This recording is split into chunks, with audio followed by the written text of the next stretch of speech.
இன்றைக்கு 15 வருஷம் கடூழிய சிறை தண்டனை, ஜெயில் வாழ்க்கை வாழக்கூடிய ஒரு தண்டனை ஒன்று ஒரு நபருக்கு கிடைச்சது. அப்போ அவர் என்ன குற்றம் செய்தார் என்று பார்க்க போகும்போது ரொம்ப கவலையாயிருச்சு எனக்கு.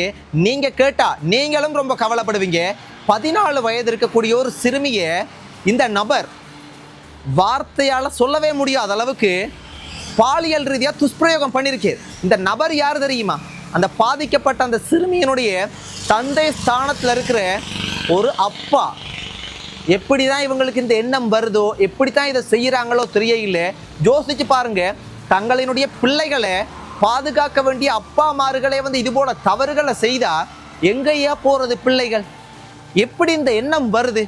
எனக்கு தெரிஞ்சு இந்த போதை பொருள் இலங்கை நாட்டில் பரவி போய் இருக்குது. சின்ன பிள்ளைகள் எல்லாம் பாவிக்கிறாங்கண்ணே. கசிப்பு, கஞ்சா, டெப்லெட், கூஸ், ஐஸ் இப்படின்னு சொல்லிக்கொண்டே போகலாம். இந்த போதைப் பொருட்கள் இப்படியே போய்கொண்டே இருக்குது. இதை பாவிச்சோன்னே அம்மா யாருன்னு தெரியாது, மனைவி யாருன்னு தெரியாது, பிள்ளைகள் யாருன்னு தெரியாது, மனுஷர் யாருன்னு தெரியாது, மிருகம் யாருன்னு தெரியாது. அதனால அவங்க ஒரு மோசமான சம்பவங்களை செய்வாங்க. சொந்தங்களே, உங்களோட வீட்டை இந்த போதைப் பொருளுக்கு அடிமையானவங்க இருக்கிறாங்கண்டா நீங்க 2 விஷயத்துல 2ல் ஒன்றாவது கட்டாயம் செய்யுங்க. ஒன்று, போலீஸ்ல பாரப்படுத்துங்க. இல்லையா வைத்தியசாலையில் இது சம்பந்தப்பட்ட பிரிவுகள் இருக்குது போதைக்கு அடிமையானவங்களுக்கு, அங்க கொண்டு போய் ட்ரீட்மெண்ட்டையாவது எடுத்து காப்பாத்துங்க. இல்லைண்டா உங்களோட பிள்ளைகளும் நாசமாகும், மற்றவங்களோட பிள்ளைகளும் நாசமாகலாம், அவங்களோட வாழ்க்கையும் சீரழிஞ்சு போயிடும். இது போல சம்பவங்களை கேட்கும்போது எவ்வளவு கவலையா இருக்குது. இந்த சமுதாயம் என்னண்டு எதிர்காலம் எப்படி இருக்குமோ தெரிய இல்லைனே. இனிமே மனுஷன் சாப்பிட்டான் என்று கேள்விப்பட்டா கூட ஆச்சரியப்படுறதுக்கு இல்லை போல. அந்த அளவுக்கு மோசமான சம்பவங்கள் எல்லாம் நடக்குது. தயவு செய்து சொந்தங்களே கவனமாக இருங்க. அதே போல இன்றைக்கு ஒரு 6 மாணவிகள், 6 தங்கச்சிமார்கள் இன்றைக்கு கைது செய்யப்பட்டாங்க. யாரால? சிஐடியால். கிழக்கு பல்கலைக்கழக மாணவிகள் 6 மாணவிகளும் 9 மாணவர்களும் சிஐடியால கைது செய்யப்பட்டாங்கன்னு எனக்கு என்னவங்க பண்ணாங்க, என்ன செய்தாங்க அப்படின்னு பார்க்க போனா இவங்க செஞ்சிருக்கிறாங்கன்னடா, அதாவது பகடிவதை தான். பகடிவதை அந்த குற்றச்சாட்டுல தான் கைது செய்யப்பட்டிருக்காங்க. அம்மாமார்களே, இது வேணாம் அம்மா, தங்கச்சிமார்களே கேட்டுக்கொள்ளுங்க.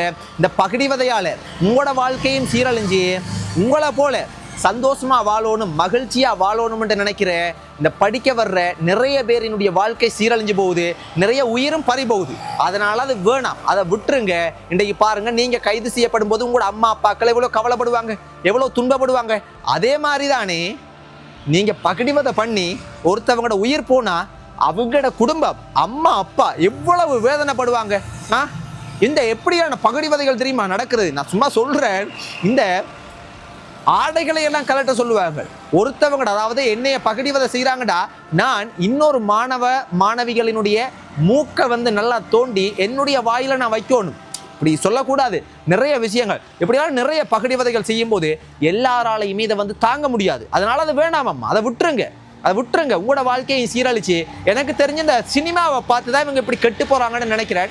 என்னடா இந்த விஜயோட படங்கள் லியோ, அப்புறம் இந்த முஸ்தப்பா டோன்ட் வரி முஸ்தப்பா, இந்த மாதிரி இதுகளை எல்லாம் பார்த்துட்டு சினிமா வேற, வாழ்க்கை வேற, நிஜ வாழ்க்கை வேற, அதை பார்த்து வைபாகி கொண்டு அதே மாதிரிக்கு நீங்க பகடிவதைகள் செய்யணும், ரெக்கிங் பண்ணணும், மாஸ்க் காட்டணும் நினைச்சீங்கடா, இன்னைக்கு பாருங்க சிஐடியால கைது பண்றாங்க. வேணாமம், அதை விட்டுருங்க.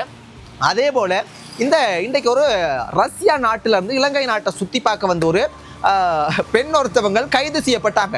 அப்ப நான் இவங்க என்ன பண்ணாங்க, இவங்களுக்கு என்ன சிக்கல் என்று பார்க்க போனா, இவங்க டூரிஸ்ட் வீசால இலங்கை நாட்டுக்கு வந்திருக்கிறாங்க, இலங்கை நாட்டை சுத்தி பார்க்கறதுக்கு. அப்ப இலங்கை நாட்டில் காலி என்ற ஒரு இடம் ஒன்று இருக்குது. நிறைய சுற்றுலா பயணிகள் போகக்கூடிய ஒரு இடம் ஒன்று தான்.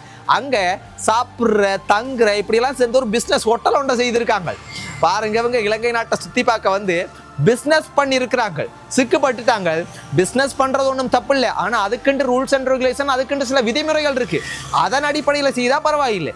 இவங்க சுற்றுலா பயணி டூரிஸ்டா இந்த வேலை செய்திருக்கீங்க, அதை விசாரிக்கிறாங்க. அது சம்பந்தப்பட்ட விஷயங்கள் இனிமேல் வெளிவர என்னன்னு பார்ப்போம். இப்படி இலங்கை நாட்டில் நிறைய சம்பவங்கள் நடக்குது. ஆனால் பக்குன்னு ஒன்று இருக்கும். என்னண்டா, இந்த துப்பாக்கி சூட்டு சம்பவங்கள் நிறைய செய்திகளை கதைக்கிறாங்க. நம்மளை எப்போ போட்டு தள்ள போகிறாங்க, நம்மளை எப்போ சுட்டு தள்ள போகிறாங்கன்றதுதான் தெரியல. ஏன்னா பயங்கரமான முக்கியமான யாருமே தொடாத விஷயங்களை எல்லாம் நம்ம தொட்டு கதைக்கிறாங்க. அதனால இந்த துப்பாக்கி சூட்டு சம்பவங்கள் நடந்து கொண்டே இருக்குது. நாட்டில் மோசமான சம்பவங்கள் நடக்குது. பார்ப்போம் கடவுளே இந்த காணொளி பார்க்குற நீங்க நான் எல்லாருமே சந்தோஷமாகவும் மகிழ்ச்சியாகவும் இந்த பூமியில எல்லாருமே வாழணும். இதுதான் என்னுடைய விருப்பம். நன்றி சொந்தங்களே, நன்றி.